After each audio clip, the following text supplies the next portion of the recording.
এইখানে আমি দেখতে পাচ্ছি রাজশাহী বোর্ড 2024-এর একটা প্রশ্ন করেছে।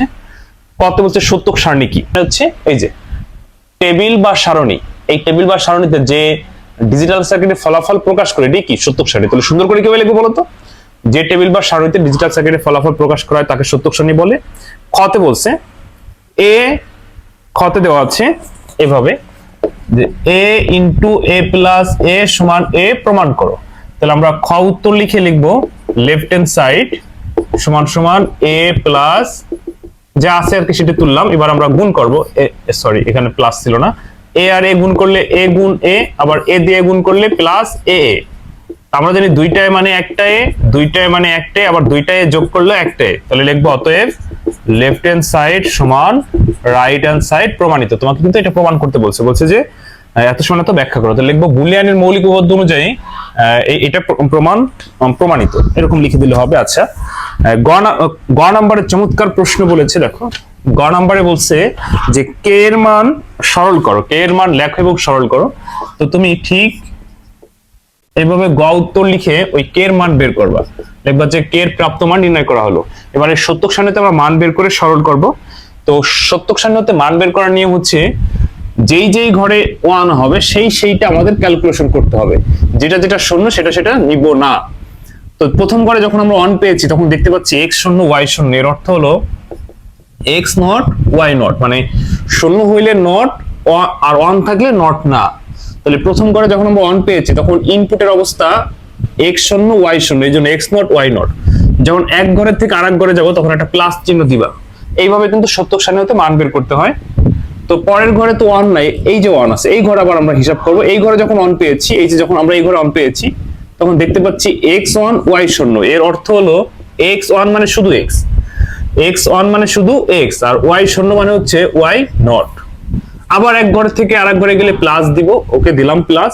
পরেও আবার দেখতে পাচ্ছি 1 আছে, যখন এই 1 পেয়েছি তখন x1 y1, এর অর্থ হলো x y।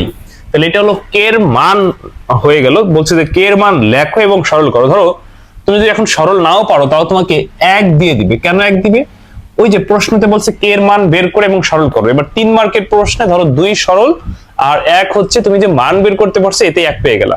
এখন সরলও কঠিন না, সরল করতে হলে একদম ঠান্ডা মাথায় প্রথমে চিন্তা করবা কোনো সূত্র আছে কিনা। যদি কোনো সূত্র থাকে থাকলো, যদি কোনো সূত্র না থাকে তাহলে আমরা সরল মানে গুণ অথবা কমন নেওয়ার চেষ্টা করব। তো এইখানে আমরা দেখতে পাচ্ছি যে গুণ করার কোনো সিস্টেম নেই, একমাত্র কমন নেওয়া যায়। কাকে কমন নেওয়া যায়?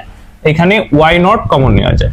তাহলে y নট যদি আমরা কমন নেই তাহলে হয় কি, হয় হলো x not plus x, x not plus x, আর এই পাশটায় হয় হলো xy। ওকে, আচ্ছা এরপর এই লাইনটা কি বুঝতে পারছো? জাস্ট y কমন নিয়েছি, তাহলে x নট আর x রয়ে গেল, আর এই পাশে তো যা আছে তাই। এবার আমরা সূত্র পেয়ে গেছি, অর্থাৎ y not x not plus x মানে হচ্ছে 1।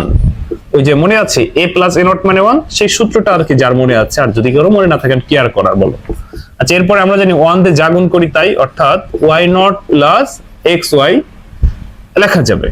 আবার তুমি চাইলে মানে এটা এখনো কিন্তু আমাদের উত্তর হয় না, এখানে সংক্ষেপেই একটা উত্তর লেখা যায়, সেটা হলো xy নট। xy নট আমরা না লিখে একটু বিস্তারিত করে দেখাই। ধরো xy plus y not, same জিনিসটা শুধু ঘুরাই লিখছি, এটা তো বুঝতে পারছো। আচ্ছা আমি যদি এখানে একটা 1 দিই, কোনো ভুল আছে? 1 দিয়ে যা গুণ করি তো তাই। আচ্ছা এইবার কথা হচ্ছে xy plus y not x plus 1। আচ্ছা আমি যে এই লাইনটা লিখলাম আমার কি ভুল হয়েছে? মানে বলো তো একটু ভুল হয়েছে কিনা? কোনো ভুল নাই। কেন? 1 দিয়ে যা যোগ করি ফলাফল 1, 1 দিয়ে যা গুণ করি তাই, তাই ঘুরে ফিরে সেইখানে আসি। কেন আমি বিস্তারিত করতেছি? আমি কিন্তু ডাইরেক্ট উত্তর লিখে দিতে পারতাম, কিন্তু বিস্তারিত করতেছি যাতে তোমরা বুঝতে পারো। এরপরে আমরা কি করতে পারি, xy এবার গুণ করো y নট x, আর এই পাশে কি আছে? এই পাশে হচ্ছে y নট। ওকে, আচ্ছা এখন আবার আমরা কি করতে পারি? এখন আমরা দেখতে পাচ্ছি এই জায়গায় x আছে, এইখানে x আছে, এখানে y নট y আছে, এখানে y নট আছে। তার মানে এই দুইটার ভিতরে x কমন যায়। তো x কমন গেলে থাকে কি y প্লাস y নট, আর ওই পাশের y নট তো রয়েই গেল। মানে এই লাইনটা কি বুঝতে পারছো কি করছি? এই x টাকে কমন নিয়েছি। তো x কে যদি আমরা কমন নেই তাহলে হয় কি, দেখো x কে যদি কমন নেই অবশিষ্ট যা যা ছিল তাই বসাই দিলাম। এখন দাঁড়ালো কি, দাঁড়ালো x ইনটু ওই যে এ প্লাস এ নট মানে 1 1 ওয়াই নট, তাহলে এবার দাঁড়ালো কি এক্স প্লাস ওয়াই নট। তো এই হচ্ছিল সরলীকরণ উত্তর, কিন্তু আমরা কিন্তু চাইলে ডাইরেক্ট এই যে যে জায়গা পাইছিলাম ওয়াই নট প্লাস এক্স, এইখানেই কিন্তু আমরা ওইটুক লিখে দিতে পারতাম এক্স প্লাস ওয়াই নট, তাহলে তোমার এইটুক কষ্ট করে না করলে হইতো। কিন্তু ওই যে এটা আমি লিখলে তোমাদের ভিতরে অনেকের প্রশ্ন থাকতো, স্যার এটা কই থেকে পাইলেন, এটা হলো সহায়ক উপপাদ্য অনুযায়ী এইটার সমান এটা লেখা যায়।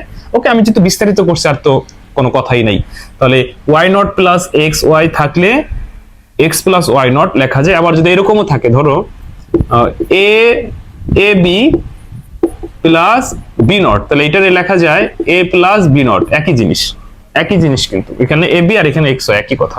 তাহলে কখনো সরল করতে গেলে এরকম কোনো কিছু দেখলে এটা লেখা যাবে, এটা মনে রেখে, এটা সহায়ক উপপাদ্যের একটা সূত্র। আশা করি বুঝতে পারছো।